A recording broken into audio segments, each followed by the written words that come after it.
Packing করতে এসছে, অনেকে ইন্টারলক কাজ করতে এসছে, অনেকে এসছে সেলাই কাজ করতে। সবার সব দিক থেকে সুবিধা ভালো। যে প্যাকিং করে তাদের মাইনে দেয় 2000, যে ইন্টারলক করে তার মাইনে দেয় 1800, আর একজন প্যাকিং করে চোখে চশমা, ভাত খেতে গেলে নাকেতে ঘাম আসে, তার মাইনে দেয় 1400। আল্লাহ পাক এইরকম ডিফারেন্ট। যে রান্না করে তার মাস গেলে 6000 টাকা মাইনে, 200 টাকা রোজ। এইরকম সবার পদ্ধতি ভালো। যে কাটিং মাস্টার কাজ কাটে, যে পাপি মাস্টার কাজ কাটে, সবার কাজের রেট ভালো।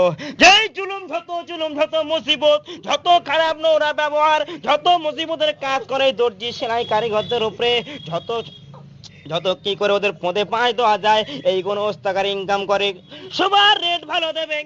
এদের পদের 5 গুণ দিয়ে দিয়ে এদের রেটটা 2 টাকা 3 টাকা 5 টাকা কমিয়ে এই টাকাগুলো নিয়ে প্যাকিং মাস্টারদের দেবে, ইন্টারলুকদের দেবে, কাটিং মাস্টারের দেবে, যে রান্না করে তার দেবে।